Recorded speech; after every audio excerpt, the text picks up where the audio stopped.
bularni kasal bo'lganlarga bir 7 yilcha bo'lib qoldi. Butun Toshkent bo'ylab yurdim doktor.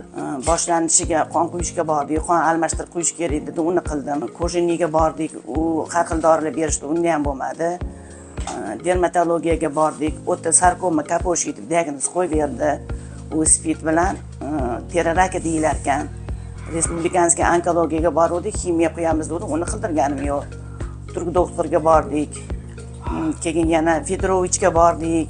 Xullas oxiri Maslona Meddan biza topdik davosini. Xudoga shukr.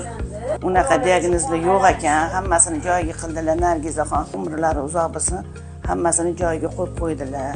Martabalari bundan ham ulug' bo'lib, elda aziz bo'lib yursinlar. Teri rakida 5 yil dermatologiya qilgan gormon preparatlari noto'g'ri qilingan lecheniya shu ahvolga olib kelib qo'ygan. 5 yil o'tib sizga teri raki deyapti. Ne boshida qo'ymadi shu diagnozni. Ne 5 yil oldin sizga rak deb, sizni chet elda lecheniya demadi. 5 yil sizni pishitib oldi-da, hamma yog'ingizni dabbela qilib, o'lik teri qilib. Oxiri 5 yildan keyin rak deyapti. Bu diagnozni umuman sizdan chiqarib tashlang. Bu sizda faqat zamburug', bu gribok. Mamlakatdan boshlangan.